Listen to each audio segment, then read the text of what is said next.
join us this morning. I have to say that looking back what has happened in the last years, and especially in the last days, it seems like a miracle to be sitting here in a free country in front of people that have also given their lives to fight for freedom and justice and democracy. And that's why I am very honored, not only with the Heritage Foundation, but with every single citizen of this country that has welcomed us and has honored the immense struggle that the Venezuelan people has fought for so long. And finally, we can say that we are just the threshold of freedom. On January 3rd, 2026, a new milestone was achieved, and we are definitely now into the first steps of a true transition to democracy that will have not only immense impact in the lives of all Venezuelans, those who stayed in our country, those who have been forced to flee around the world, but that will have immense impact in the region, in our hemisphere, and I will say even further in the whole world. Because what we have proven is that a people determined to be free, even without resources, without money, without free press supporting, even facing the most cruel tyranny, can prevail, because the force of conviction and the force of love is the strongest of all. I am very proud to be part of this generation of Venezuelans. Most of them have never known what it means to live in freedom, or what it means to be part of democratic society. They have risked their lives, their loved ones, everything they have, because they share that dream to live in a free country. It's all about human dignity. It's all about justice. It's all about love. And it's love for our children, love for our country, and love for freedom that has brought us here. Now we face a very complex and delicate process, and as Venezuelans, we are absolutely grateful to President Trump, his team, his administration, and the people of the United States, because it took a lot of courage to do what he did. And he did it, yes, on behalf of the American people, but also because he cares for the people of Venezuela. And he told me that yesterday.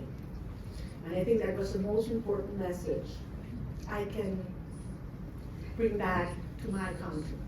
Tell the Venezuelan people that the American people and the President of the United States truly cares for the life, the well-being, and the future. I'm certainly talking about our political prisoners and all those that have been persecuted, those who are all today in exile.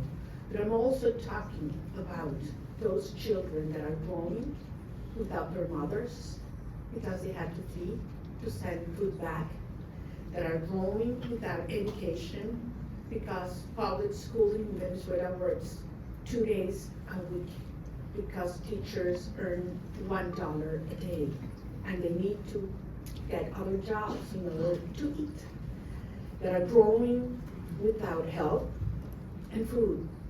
And we have the generation that is suffering the highest levels of malnutrition in a century. That's our children right now. And it is because of them. It's because of saving lives that we're doing what we're doing right now. And that's why we're going to win. And the only thing I want to assure the Venezuelan people is that Venezuela is going to be free, and that's going to be achieved with the support of the people of the United States and the President, Donald Trump of the United States. So I'm very grateful to be here. We're facing challenging times ahead, and we are prepared to do what it takes as a legitimate government. Edmundo González Urrutia and I have been in communication permanently all these days, and we feel not only with a mandate from the Venezuelan people, and that's why I'm here, and that's why what I convey to the President of the United States, but also with a huge task in front of us to prepare with all our teams around the world and in Venezuela to take over government when the right time arrives. So thank you very much, and I'm more than willing to hear your questions now. So I believe there's a procedure that has been designed, so we thought there might be some interest today. Thank you very much. It's an honor to have you, Ms. Machado. I'm gonna start off with a question, and then we're gonna open it up to the press. My question to you, Ms. Machado, is, you know Venezuelan people more than anyone, and that's apparent from the very, you know the Venezuelan people more than anyone, and that's apparent from the very strong support that they've shown for you time and time again. I wonder if you could tell us a little bit about, I mean, as you know, your country has been destroyed by socialism, Cuba, Russia, and Iran looting your nation, your wealth. Do you see, and the primary victim of this is the Venezuelan people, do you see a future in which, at all possible, where a free and fair election and return to democracy in Venezuela restores anything but a strong, staunch U.S. ally and a country that leaves behind the shackles of socialism? Well, thank you very much. Can you hear me? I'm not hearing like an echo here. Yeah? It's fine? Yeah. Okay. Well, I'm very glad to know there's a problem with an echo, right? No. I'm purple sitting down. Oh, you want me to stand up? You prefer that I stand up? No. That's better now? Okay. Look, I'm very glad to start with this issue because I understand that there are many concerns regarding the transition in Venezuela and compared to previous events in other parts of the world. And I always insist in the difference between what is Venezuela today compared to Middle East countries that went through change in governments or regimes. We're talking about a society that is perhaps the most cohesive in the region. I'm dare to say even in the world. I ask you to think any other society in which 90% of the population wants the same. Not only that they reject the actual regime, but we want the same. There are not religious tensions within the Venezuelan society, or racial, or regional, or political, or social. I mean, there was one longing that brought Venezuelans together, and that was, we want our children back home.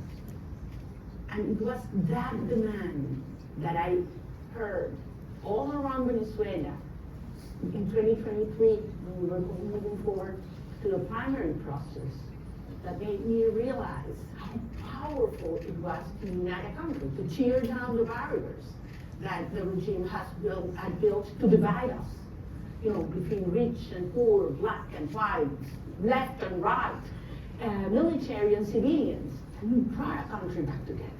That's why I always said, you know what, Maduro's gonna go. We're gonna get rid of him one day or the other. What's important is the country that's coming afterwards. And it's a country based on shared values. We want to live with dignity. We want to live with the result of our work, our effort. A society based in merit. And not if you know the chavista who's in certain place at certain time. Women do not want handouts. They don't want to live in a box, you know, give their children a box of food that has a high cost, because then you have to lower your head and repeat what the regime wants you to say or dress as they will expect you to dress. They want to live with their job well done. That's dignity. And that's what Venezuela deserves and wants today. And that's what we represent.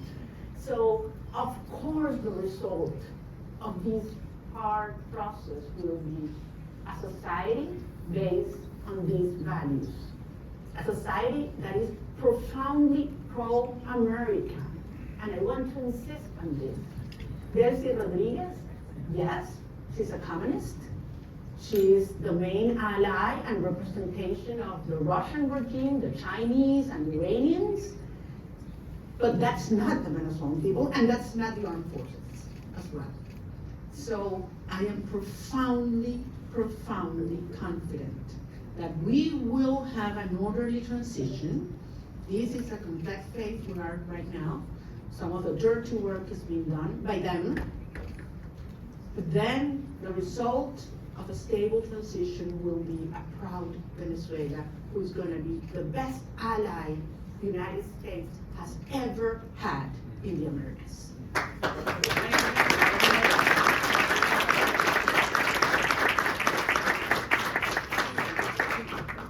Corina. We're going to have a person come up and. Thank you very much. Thank you very much for coming. I realize there's a lot of interest. We're going to try to get to every question. I'm going to go through a list.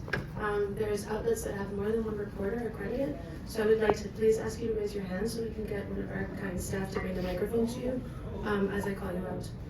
Julio Vaqueiro from Telemundo, please. Hola, María Corina. Hola María Corina, qué gusto verte aquí en Washington, D.C. El presidente Donald Trump, su gobierno, está hablando y trabajando con Delcy Rodríguez, así lo han dicho ellos. Usted le dio el Premio Nobel de la Paz al presidente Trump en su encuentro ayer. ¿Qué le dio el presidente a usted? ¿Un reconocimiento de su legitimidad como opositora con el mandato de encabezar esta transición en Venezuela? Gracias, Julio. Yo no vine a buscar nada para mí. Tengo aquí en representación del pueblo de Venezuela que eligió a Edmundo González Urrutia como presidente electo. Put your phone down. Ah, que lo baje. No, los teléfonos. Ah, los teléfonos. Ok. Entonces, repito, yo vine en representación del pueblo de Venezuela, que nos dio un mandato. Primero el 22 de octubre de 2023.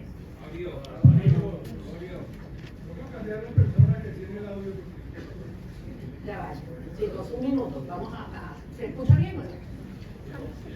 Vamos, o le quitamos la balita que tiene puesta también. Ahora está mejor. ¿Ahora sí? Sí. Ok, voy a repetir la pregunta la respuesta a la pregunta de Julio. Te decía, yo vine a reunirme con el presidente de los Estados Unidos en representación del pueblo de Venezuela, que nos dio un mandato.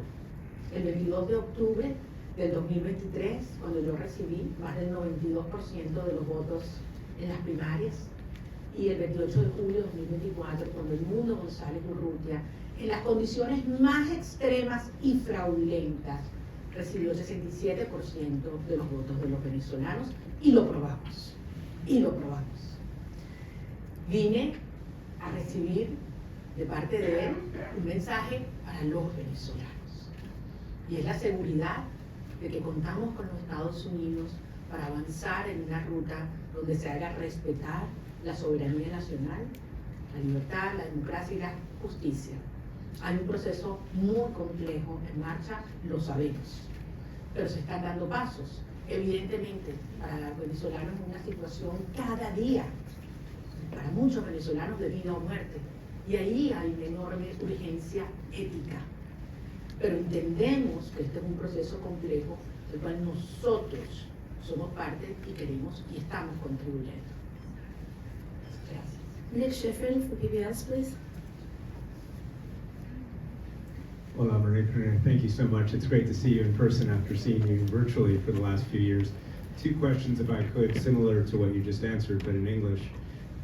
You had a very good meeting with the president yesterday, but he still maintains a positive relationship and positive language about Delcy Rodriguez.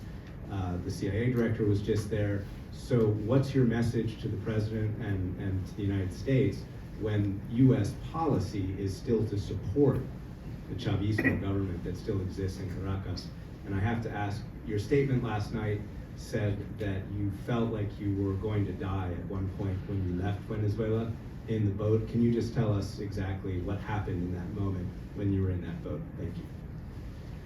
Well, regarding all the details of how and when I left Venezuela, for the protection of those involved and help me get here, I will wait until the regime is no longer in capacity to harm them, to share that in detail. Yes, there was a certain moment in the trip, in the boat, where I was hurt because the waves were very high, over 6 feet, and there was a strong wind, and we got lost in the ocean. We lost the sign of the GPS, and the satellite phone stopped working, and Starlink antenna did not work as well, all at the same time. So it was very risky, dangerous, and scary moment, I have to say. And it lasted several hours. But at the end, as I say, you know, we have moved ahead de la mano de Dios. And that's why I believe it is a miracle, and I'm here.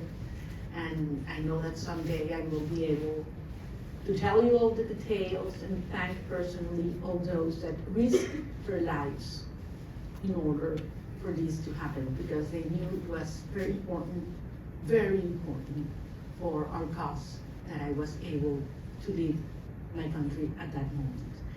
Regarding your first question, look, this has nothing to do with a tension or decision between Delcy Rodriguez and myself.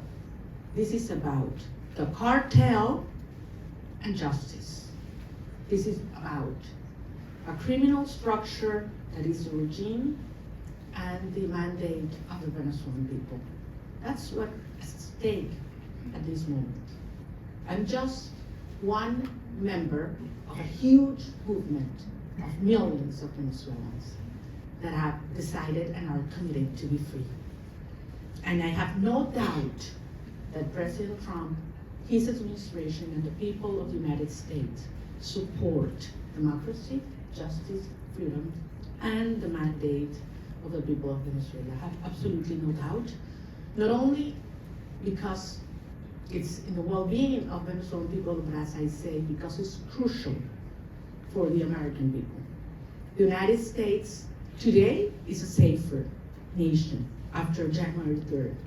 And once the regime is out and the transition is accomplished, the United States will not only be a safer nation, but one that will have more prosperity and strength in our hemisphere. Can we get Eric Martin from Bloomberg, please?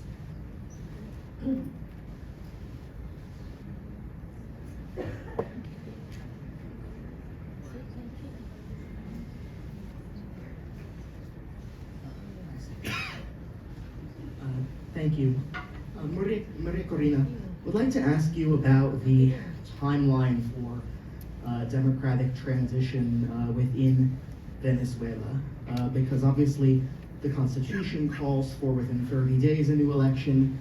You've already been recognized by a number of countries, including the US in 2024, Edmundo Gonzalez as having won that election, and accusations that the election was stolen by the Maduro regime. As you mentioned, you overwhelmingly won the primary in 2023.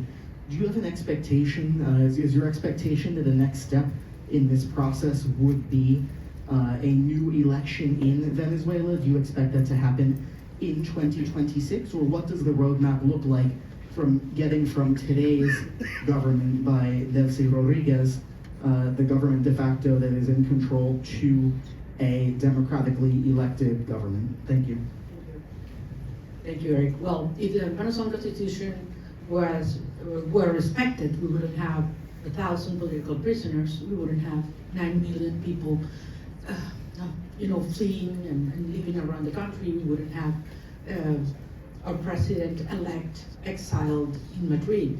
I mean, he would have taken power on January 9, 2024. So 2025, sorry. So we realize that there's no rule of law in Venezuela. I don't know actually if you're aware, Venezuela is currently in the last place globally in terms of rule of law. Out of 142 countries that have been evaluated by the World Justice Project, Venezuela is in place 142. So much for the Constitution. At the end, it is a matter of strength, and that was what made this process, started on January 3rd, happen. I mean, that was the main difference. The regime realized that they are facing the strength of the people organized, but mostly, in this last phase, the strength of the democratic allies that are concerned about the structure of the regime, of the criminal regime in Venezuela. So this is a process that has several phases. We are in one that it's complex, as I said, in which the regime is forced to dismantle themselves. Some of the structures that have been maintaining them in power, starting with the repression system. That requires not only that all political prisoners are liberated, but that they are free. The fact that you are not in a prison doesn't mean that you are free. In Venezuela, they have left the jails, but they cannot speak to the press. They cannot leave the country, and they are still terrified. All torture centers have to be closed, and certainly there have to be guarantees for journalists to speak out, and those who have left the country to come back and organize and make the will of the people be respected. Eric, believe me, I understand the urgency. I have been speaking with the families, not only of those that have been freed, liberated these last hours, but especially with those that have not, and that they don't know where their loved ones are right now. They have simply disappeared. I'm talking about hundreds of people. Actually, we found out in these last hours that there were more political prisoners than we thought, because many families had been scared just even to denounce that their loved ones had been imprisoned or disappeared by the regime. So some of those that have been liberated were not even registered by us. So, and this is still in place. I mean, there is a criminal structure of terror, not only on the civilian population, but also in the military. So that one of the main urgencies and priorities that have to take place in the days to come is we need to dismantle the terror structure by the DGCIM or La Casa Militar, which are those that have committed crimes against humanity, and that are those that have not only the civilian but the military under terror and neutralized. Once these steps are taken, then we can move forward in the reinstitutionalization of our government, and eventually we will have free and fair elections. And I'm talking about governors, mayors, National Assembly. We need to have, the will of the people be expressed freely. I have to remember that in the last election, presidential election, our president-elect Emilio Gonzalez won, nearly 40% of Venezuelans that have a right to vote couldn't do it because the regime wouldn't allow them. That's one of the main things we need to correct. Every single Venezuelan living in Venezuela or abroad should have the right to vote as soon as possible. Thank you. Gabby Peroso from the PAY, please.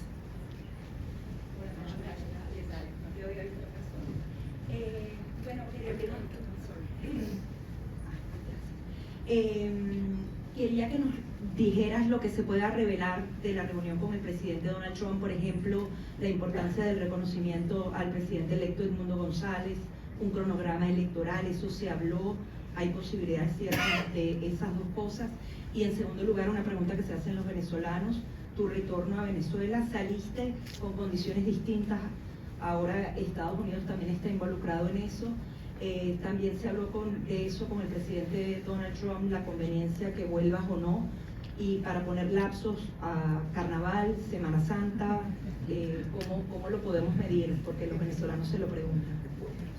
Gracias, Lali, te entiendo, porque como lo dije antes en inglés, para nosotros es un tema de vida o muerte. Miles de venezolanos cada día que pasa.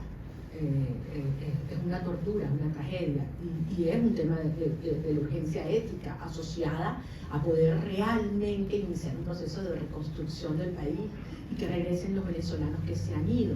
Como ustedes comprenderán, los detalles de la conversación con el presidente no lo voy a hacer público, por eso fue una conversación privada, y yo soy rigurosamente respetuosa de los términos de cada conversación. Sí, porque esto depende de lo que yo dije y que además lo he dicho públicamente, voy a decirles que por supuesto que insistí en mi deseo de regresar a Venezuela lo antes posible, y lo voy a hacer. Voy a regresar a Venezuela lo antes posible.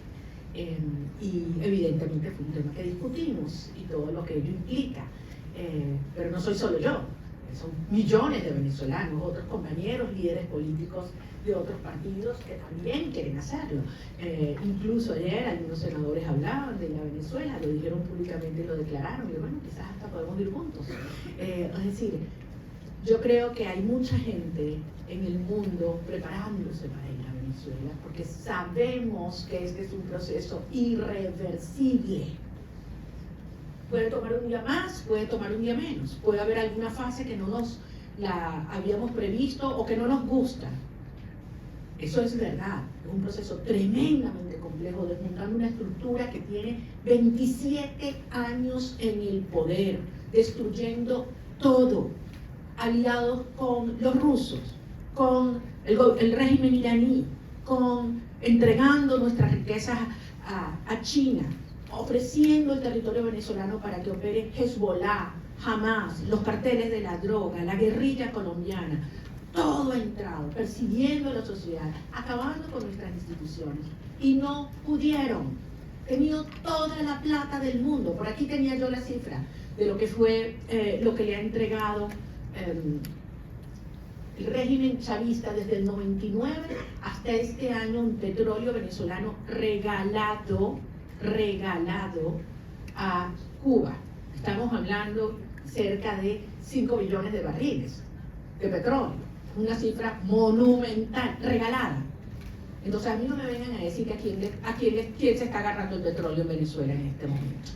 O sea, han saqueado Venezuela y aún así el país está de pie, decidido, unido, y pueden tener la seguridad que nosotros vamos a convertir a Venezuela, eso ahora sí, en el milagro latinoamericano.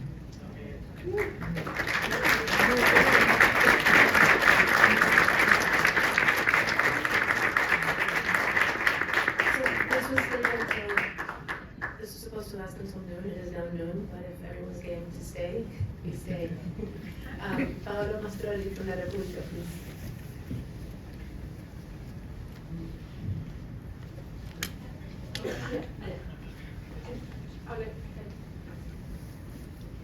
Thank you very much for doing this. You met in Rome with Pope Leo. Can you talk about what you discussed with him, if the ODC is willing and able to help you in this transition? Thank you very much. That was a very important meeting. I'm Catholic, as you know, and believe me, during my trip, I prayed a lot. So I was able not only to talk to him, but to present to him some of the rosaries that I had brought with me during the trip. And it was a day that marked my life in a personal dimension. But also, I had a reassurance of the Holy Father that he knows very well what's going on in Venezuela. He knows what the Catholic Church is going through because of the persecution and pressure on our bishops and priests and I believe that he's not only concerned but actively helping and supporting a peaceful transitional process to take place. I think it was a very important and timely message to Venezuelan society, which is mostly, as you know, Christian. So I think it couldn't have been a better moment, and it brought a lot of hope and reassurance to our people. Thank you. Carolina Latente from Diario AS, please. Aquí está David.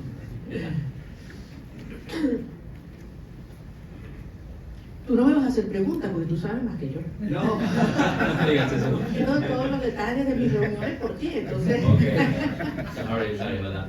No, te pregunto en español. Dale. Okay, muchas gracias. Quería hacerte dos preguntas y muchísimas gracias por hacer esto. Es genial poder vernos, aunque no sea virtualmente. Estaba interesado en cómo. Se ha escrito mucho, se ha dicho mucho sobre cómo fue la visita, los términos, sin revelar nada interno. ¿Cómo te sentiste tratada y recibida? Porque creo que ese ha sido un punto muy importante en la cobertura de la visita. Y el segundo, ¿qué le dirías a la comunidad internacional después de haber sido recibida en la Casa Blanca? Me refiero a la Unión Europea, a otros países que han estado antes en mediación, pero no lo están ahora después de la operación del 3 de enero. Gracias. Muchísimas gracias. En primer lugar, nuevamente lo voy a repetir. Yo no estaba allí como un individuo, yo estoy allí en representación del pueblo de Venezuela. Nosotros representamos al pueblo de Venezuela. Ganamos apabullantemente, no una, 2 elecciones. Y el mundo entero lo sabe. Estamos allí en representación de un pueblo que ha dado su vida para vivir en libertad. Y que no vamos a descansar hasta lograrlo. Venezuela va a ser libre, que nadie lo dude. Y esto va a ocurrir gracias al apoyo que hemos recibido del presidente Donald Trump. Y así lo digo con todas sus letras, y así lo dije ayer en el Senado, en frente de senadores de ambos partidos a quienes les agradezco profundamente su presencia, porque si hay algo que ha unido al pueblo de los Estados Unidos es la causa por la libertad de Venezuela. Y así queremos que siga siendo, porque el pueblo de Estados Unidos entiende cómo la libertad de Venezuela afecta a todo el hemisferio. Indiscutiblemente para los venezolanos es un tema existencial, pero es un tema prioritario. Yo sentí un enorme respeto hacia el pueblo de Venezuela ayer, cuando entramos a la oficina oval. Y no sé cuánto iba a durar la reunión, pero la verdad es que sentí que pasaba el tiempo, podíamos conversar de todos los temas con absoluta honestidad, crudeza, como ustedes me conocen, como yo soy, yo digo lo que siento, lo que pienso y con mucho respeto, sin lugar a dudas. Estoy nada más y nada menos que en la oficina del presidente de los Estados Unidos, frente al presidente de los Estados Unidos, pero consciente de la responsabilidad de este momento único. Y salí de allí y se lo decía anoche en una entrevista que grabé con Rachel Campos, le decía, me impactó la preocupación que él me transmitía sobre la situación de los venezolanos hoy. Cómo están los niños, cómo están los jóvenes, cómo están los ancianos, cómo está el sistema de salud, cómo está el sistema de educación, cómo están las familias, qué planes tenemos. O sea, yo creo que quizás públicamente se da a conocer más las preocupaciones por temas económicos, energéticos, etc. Pero yo ahí pude tener una conversación con un ser humano que le duele lo que están viviendo los venezolanos, que le preocupa y que está genuinamente comprometido con su bienestar.